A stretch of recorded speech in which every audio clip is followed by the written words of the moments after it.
lang po, di ko po akalaing makakarating ako sa puntong ito ng aking buhay. May mga pagkakataong naisip ko na lang na tumigil sa aking pag-aaral dahil sa hirap ng buhay, lalo na po sa pinansyal.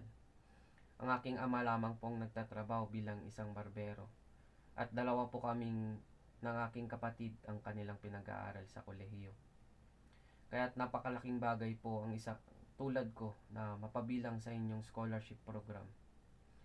Hindi lamang po akong tinulungan ninyo, kundi tinulungan nyo rin po ang aking mga magulang. Lalo na sa panahon na inisip po nila kung saan sila kukuha ng pera pambayad sa aming tuition fee. Kaya taos puso po akong nagpapasalamat sa CHED Tulong Dunong Program. Dahil tinulungan nyo po akong pagpatuloy ang aking pag-aaral at tinulungan nyo po akong maabot ang aking mga pangarap. Kaya't maraming salamat po sa inyo.